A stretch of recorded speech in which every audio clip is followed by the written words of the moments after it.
Hi, this is Ron Grunsby with Photonics Online here at SPIE Photonics West 2013 in San Francisco. I'm here with Aydogan Ozcan. He is the winner of the first Biophotonics Technology Innovator Award and also an associate professor at UCLA. Thanks for being with us. Thanks for having me.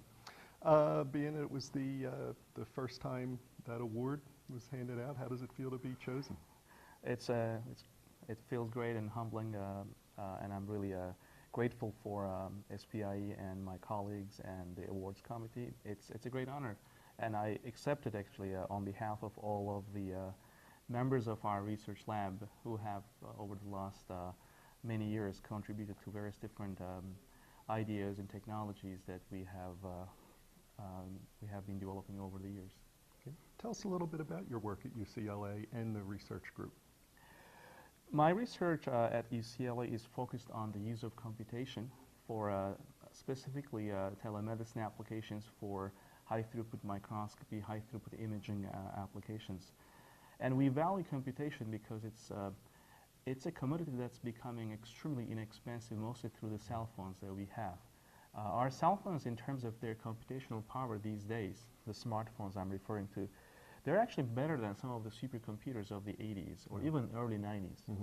And imagine that you have 6 billion cell phone subscribers that are using these technologies. So you're looking at a phenomenal network of very advanced optical components like cameras that are installed at the back of the cell phone, as well as graphics processing units, GPUs, and other processing elements within a very compact element.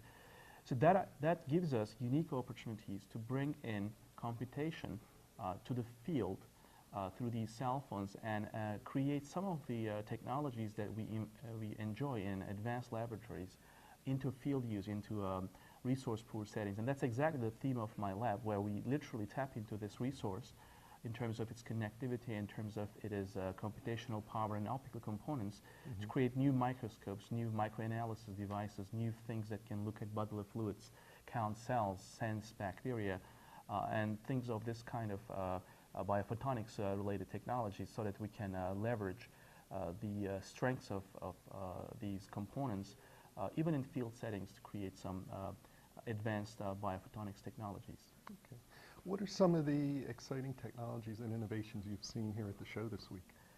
So, of course, Photonics West is very exciting. It's a huge conference. It's almost like 4 different conferences put together under the same umbrella. So it's very exciting and very difficult to summarize in a minute or so. But I personally am experiencing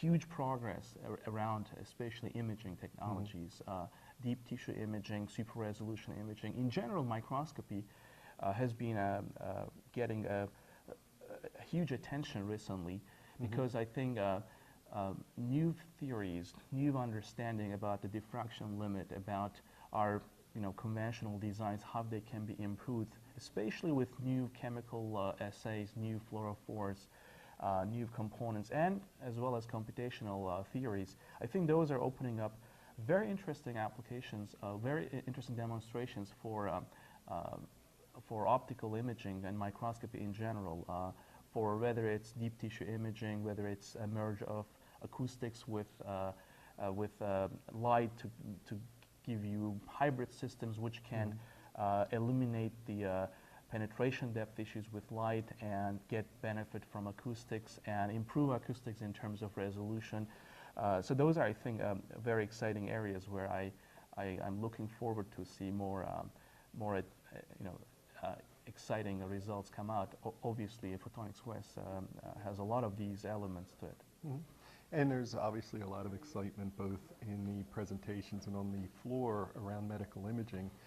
What are some of the challenges in that world that you see, and how can they be addressed? Well, coming from academia, I think my own personal challenge, which I'll put it at the top of the list, is funding. Because federal funding is extremely important for us, for academic researchers. And it's not been increasing, unfortunately. On the contrary, it's been significantly decreasing.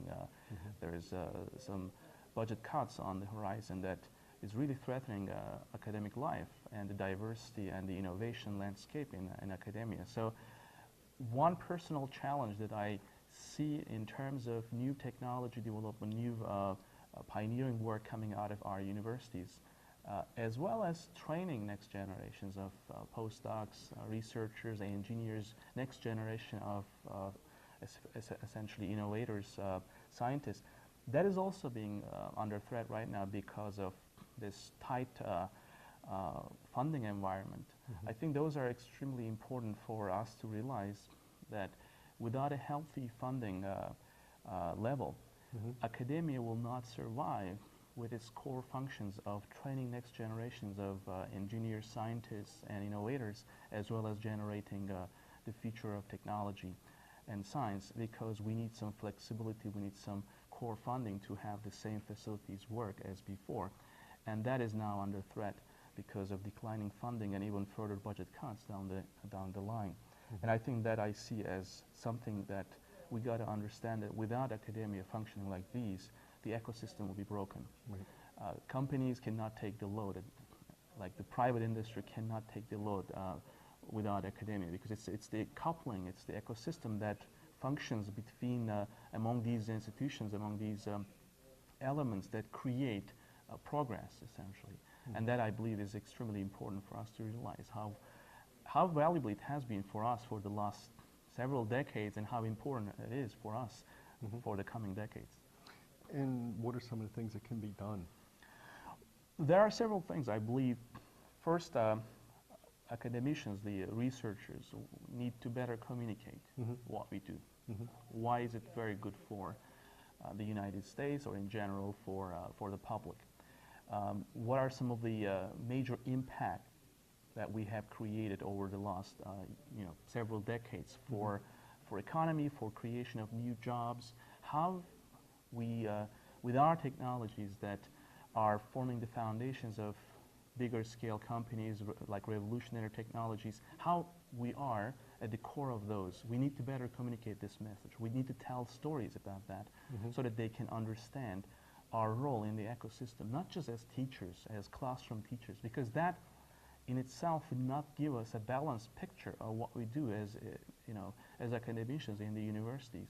We create technologies that essentially, if you're talking about biophotonics, we create technologies that once deployed could save lives. Sure. Whether it's my or theirs or other colleagues' work, doesn't matter. It's the same general theme.